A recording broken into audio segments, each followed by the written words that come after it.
नमस्कार, मी श्रीकांत उमरीकर. आपण पाहतात अनलायझर लोकनीती. आरक्षण हा विषय, बाकीचे सगळा गोंधळ काय ते बाजूला ठेवा. सामाजिक पातळीवरची आंदोलनं, राजकारणाचा त्याचा उपयोग कसा आहे काय ते, पण मुळात आरक्षण हा विषय गेल्या काही वर्षांपासून आवर्जून प्रत्येक वेळी हे सगळे खटले सर्वोच्च न्यायालयात जातात आणि त्या खडकावरती आपटून फुटतात. सगळ्या आरक्षणाच्या बाबतीत हे झालेलं आहे. महाराष्ट्रातलं मराठा आरक्षण, जाट आंदोलन, जाट आरक्षण, पटेलांचं आरक्षण, गुज्जरांचं आरक्षण, खाली लिंगायतांचं आरक्षण, आंध्रातलं रेड्डींचं आरक्षण, सगळे विषय तुम्ही बघा. 50% पुढची ही एक मर्यादा आहे. आणि दुसरी गोष्ट म्हणजे कुठल्याही जातींना तुम्ही आधी मागास ठरवणार आणि मग त्यांना मागास म्हणून ओबीसीमध्ये टाकणार, मग असलेले ओबीसी त्याच्या विरुद्ध आवाज उठवणार आणि ह्या सगळ्या भानगडीमध्ये ते अडकून पडणार. म्हणजे हे कमी पडलं होतं म्हणून की काय, आत्ता जो प्रचार चालू आहे महाराष्ट्रातला, त्याच्यामध्ये महाविकास आघाडीला मुस्लिम उलेमा काउन्सिलनी जे पत्र पाठवलं, आम्ही त्याच्यावरती व्हिडिओ केला आहे, त्याच्यावरती वेगळं आता बोलत नाही, त्याच्या निमित्तानं यांनी परत एकदा मुस्लिमांना आरक्षण देऊ असं सांगून टाकलं. आम्ही परत हे सगळं राजकारण आणि सगळा धिंगाणा बाजूला ठेवून विशुद्ध अशा कायद्याच्या चौकटीतला हा विषय मी तुमच्यासमोर ठेवतो. मुस्लिम आरक्षण हे का शक्य नाही? मी मुस्लिमांचा समर्थक आहे का विरोधक आहे? मी महाविकास आघाडीकडून आहे का महायुतीकडून आहे? सगळं बाजूला ठेवा. मुळात कुठल्याही धर्मावरती आधारित असं आरक्षण आपल्या घटनेतच नाही. म्हणजे सगळ्यात पहिले स्वच्छपणे एक संकल्पना लक्षात ठेवा. किंवा त्याच्याही आधी एक लक्षात ठेवा, कोणासाठी आरक्षण मागत असताना त्यांची आर्थिक परिस्थिती कशी वाईट आहे हे सांगितलं जातं. त्याच्या बाबतीतलं अजून एक स्पष्टीकरण परत एकदा करतो, जे आम्ही नेहमीच करत आलेलो. आरक्षणाचा पाया हा आर्थिक हालाकीची परिस्थिती ही नाही. म्हणजे सगळ्यात पहिलाच मुद्दा असा येतो की आर्थिकदृष्ट्या ज्यांची परिस्थिती वाईट आहे त्यांच्यासाठी आरक्षण हे उत्तर नाही. त्यांच्यासाठीच्या उपाययोजना वेगळ्या आहेत. त्यांना शिष्यवृत्ती देणे, त्यांना काय ते शुल्क माफ करणे, त्यांना बिनव्याजी कर्ज देणे किंवा कुठल्याही पद्धतीची त्यांना मदत करणे. पण आरक्षणाचा आणि आर्थिक परिस्थिती वाईट असण्याचा काहीही संदर्भ नाही. आरक्षण हे आर्थिक परिस्थिती वाईट असणाऱ्यांच्यासाठी नाही. दुसरा मुद्दा जो नंतर आपण धर्माच्या आरक्षणावरती, दुसरा मुद्दा जातीवरती आधारित आरक्षण आहे. कारण की आपल्याकडे जातीवरती आधारित सगळ्या गाववाड्याची व्यवस्था होती. जात ही जन्मापासून चिकटते. जात ही तुम्हाला टाळता येत नाही. मी स्वतः देशस्थ ऋग्वेदी वशिष्ठ गोत्री ब्राह्मण घरात जन्मलो. माझी इच्छा असो किंवा नसो, मला चिटकलेली ही जात नाही. मी भले काही ठिकाणी स्वतःला पुरोगामी म्हणून आपल्या नावाच्या समोर हिंदू असं फक्त लिहील किंवा भारतीय असं लिहील, हे माझ्यापुरतं झालं. पण ज्याला कोणाला माझं ॲनालिसिस करायचं असतं तो माझे नातेवाईक, माझे नातेवाईक आणि माझे संबंधित, माझे मुलं मुली, आई वडील, ह्या सगळ्यातून माझी जात शोधून काढू शकतो सहजपणे. जात ही जन्मतः असते, चिटकलेली असते, ती सोडता येत नाही. नवीन जात स्वीकारताही येत नाही. धर्म स्वीकारता येतो. तुम्हाला तुमचा धर्म सोडून दुसऱ्या धर्मात जाता येतं. विशेषतः तुम्हाला बुद्ध होता येतं, ख्रिश्चन होता येतं, इस्लाम तुम्हाला स्वीकारता येतो. हिंदू म्हणून काही असा वेगळा धर्म नसल्यामुळे हिंदू स्वीकारता येतो असं म्हणता येत.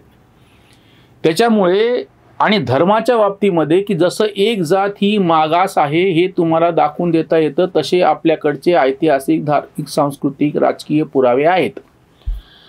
किमान 2-1000 वर्षांपासून जात व्यवस्था बळकट झाली. त्या भारतीय गावगाड्यामध्ये काही जातींना उपेक्षित ठेवल्या गेलं. ह्याचे पुरावे असल्यामुळे जात ही मागास आहे आणि जात ही पुढारलेली आहे असं म्हणता येतं. हे असं धर्माच्या बाबतीमध्ये नाही. हे पहिले लक्षात घ्या.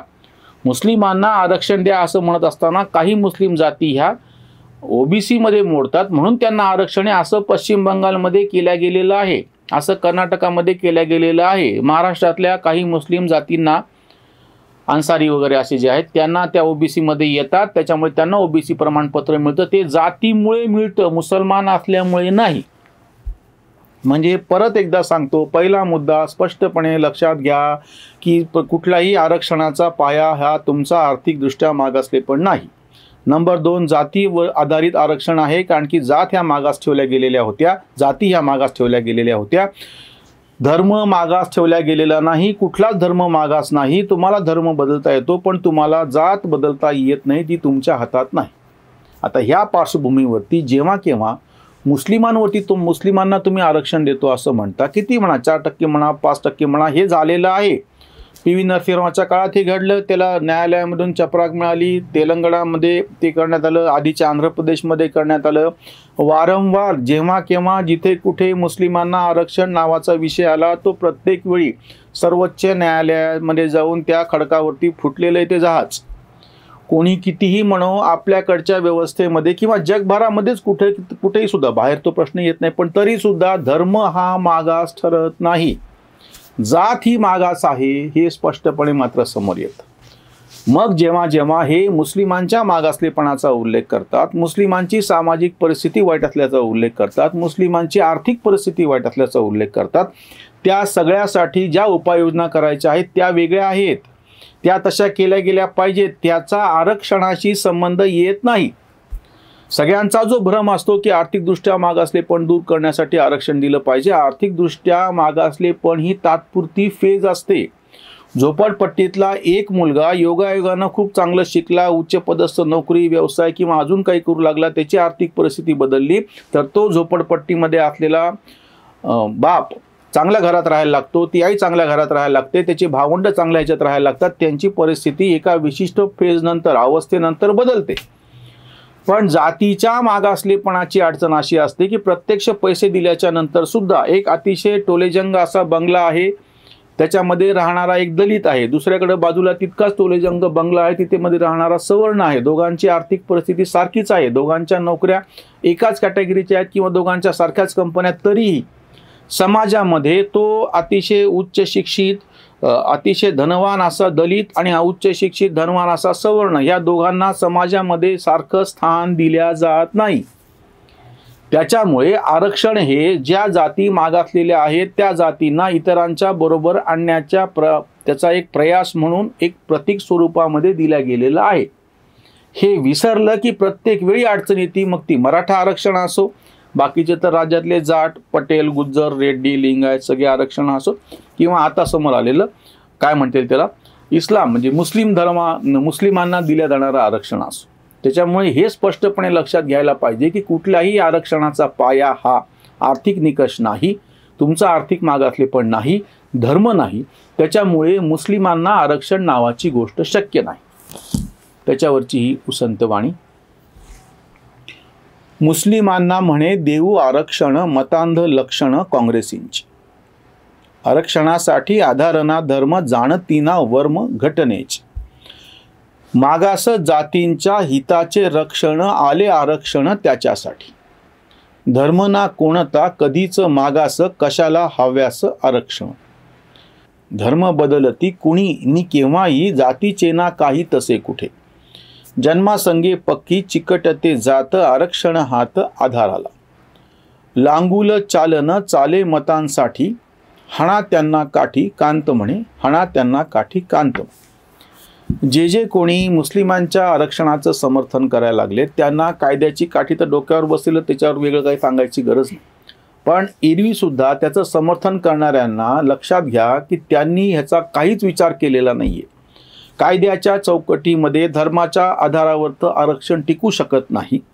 ज्या कोणी हे अशा मागणी जाणीवपूर्वक करतायत म्हणा, अज्ञानातून करतायत म्हणा, कुठल्याही कारणानं म्हणतात म्हणा, राजकीय हेतूने म्हणा, सामाजिक हेतूने म्हणा, स्वार्थापोटी म्हणा, कुठल्याही पातळीवरती असो, धर्माच्या आधारावरच्या आरक्षणाचं समर्थन करता येत नाही, कारण की धर्माच्या आधारावरती आरक्षण देताच येत नाही.